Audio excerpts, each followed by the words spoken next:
Thank you, Heavenly Dad. Well, I'll continue from page 53, the bottom. Now a man who has true compassion, if he finds one bowed down with sorrow, knows what has caused those tears to flow, and knowing it, knows how to stem them. For he realizes, and he may even remember, that he too has shed many tears, and in his time has thought that night was eternal, and knew no dawn. He will show him that all sorrow must one day turn to joy, and when the weeping one would wipe away his tears, he will find that they have already dried upon his cheeks. And the wise man does not increase the burden of others by the noise of lamentation, but tries to heal their wounds, or, if they are too deep for earthly help, he comforts the spirit as it leaves its tired body. And so he goes on. Now this is the current Pharaoh talking to his children, you see, Nea and Sakita. And so Nea and Sakita listen to the voice of your memory. If you wish your journey to be swift, let your actions be such that in future the voice cries out, "This is right, this is the way," rather than "Go not there, for that is wrong."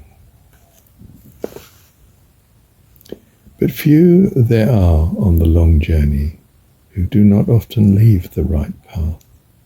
For strange it is that though a man finds his way beset with thorns, he often struggles there, because his pride will not let him admit that he's lost his way. Although, if he would but listen, there are those who call to him to turn back and follow in the footprints they have left. My children, the day may come when you will rule.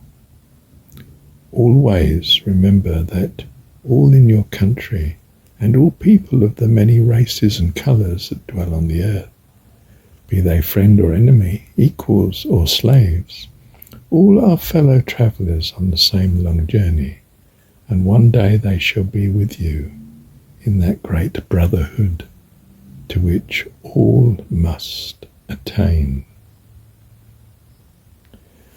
Well, Father was sitting very still with his hands clasped around his knees, looking far away to the horizon. I think he spoke to us not as children, but as our true selves. Then he moved and said that we have been having far too solemn a conversation, and he would have talked of other things. But Nea wouldn't let him, and asked him how the memory part the spirit was written. Well, Father took a reed from Nea's hand and drew a jar, for a jar holds fluid, which of all earthly substances are nearest to that which has not earthly form. When a man is born for the first time, his jar of memory is empty. Gradually, through many lives, it is filled. At first, much of that which fills it belongs to earth, and the water in the jar is muddy. In other words, he's got good and evil in there, and he's not sure what's what. Later, those things that are not part of the perfect whole shall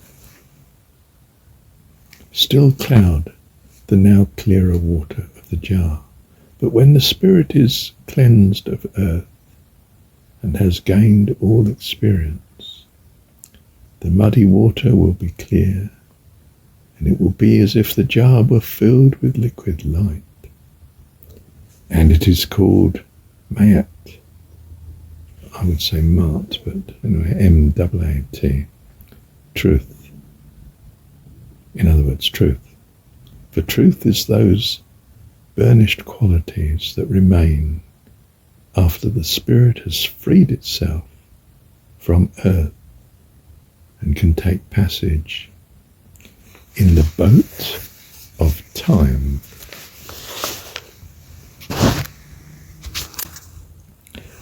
And you might recall that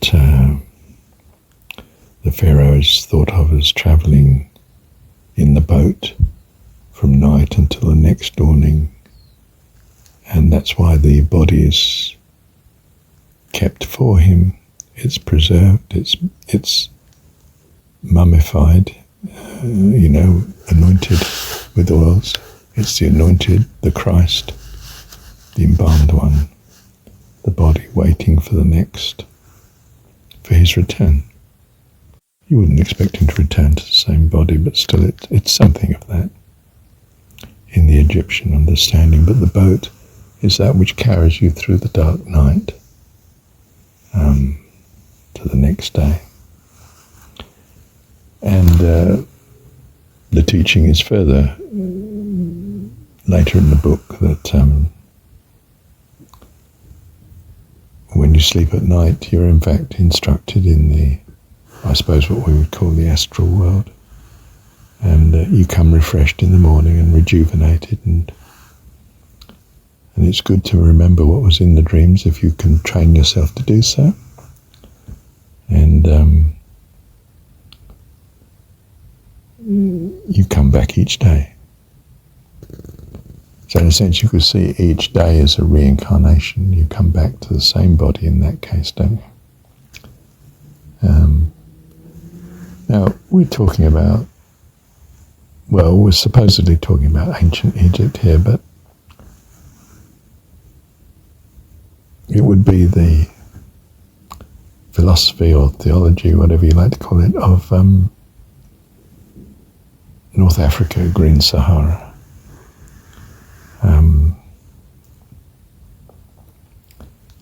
So we're back to Atlantis, and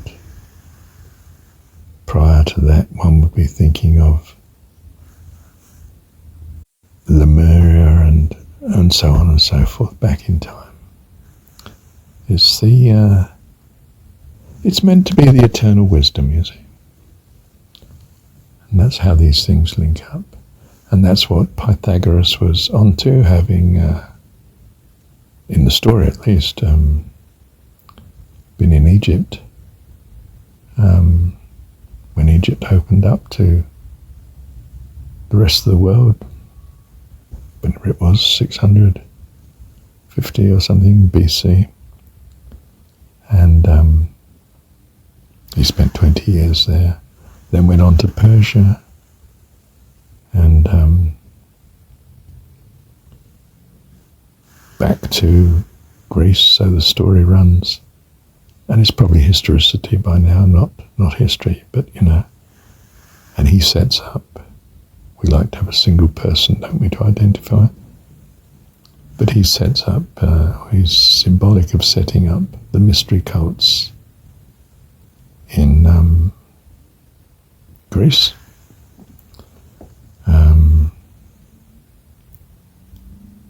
And we've inherited the consequence of such. There was Mithraism and there was Christianity and so forth down the ages, and Christianity was the one that eclipsed the others, but could well have been Mithraism otherwise, and so on. And such has been greatly influenced by Persia, and in a sense you could say that the Hebrew story was captivity in Persia, and hence we get Daniel the prophet, who's more experienced in the Chaldean art than the Chaldeans are, which means he's the Magi, one of the Magi, the great, what we think of as miracle or wise men, able to do miraculous things. And this is the charisma of Pythagoras too in Greece. He's reported to have worn a golden crown and gone around healing people and miracles and so forth. Dressed in white, of course. Magi may go back earlier than Mithraism. Specifically the Persian view of Zoroastrian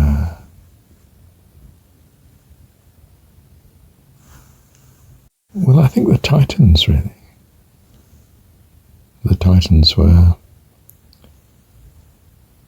ones that, I guess, pointed out that the gods had enslaved the people.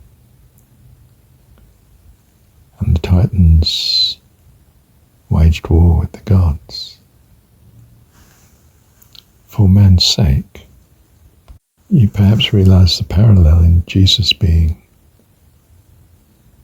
an intercessor, someone who, if you like, extracts the true right power of the gods and not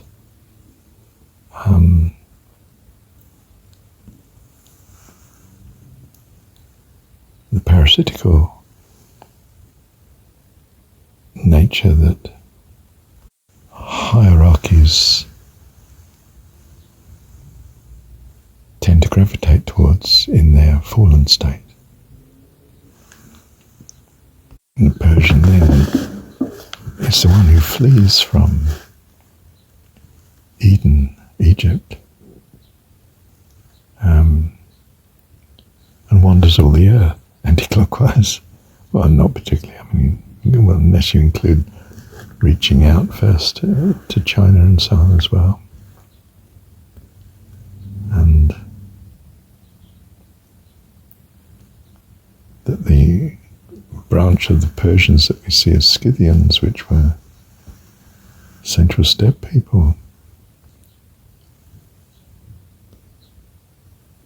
but much the same as many of the Central Steppe people,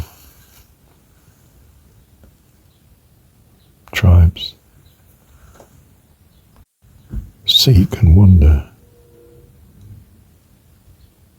but in some sense must come back in the circle of life to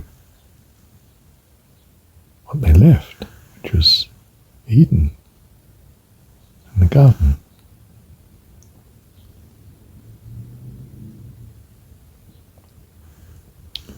You could say when they get there, the garden's not there.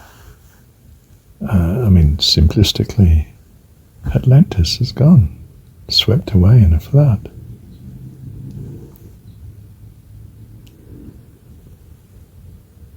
So you now have your freedom to choose your God.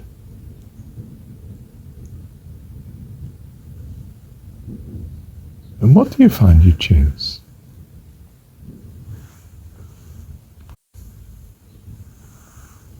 Choose a God of your own values, which might now, by this experience, is one that values life and eternal life, all life. Thank you, Heavenly Dad.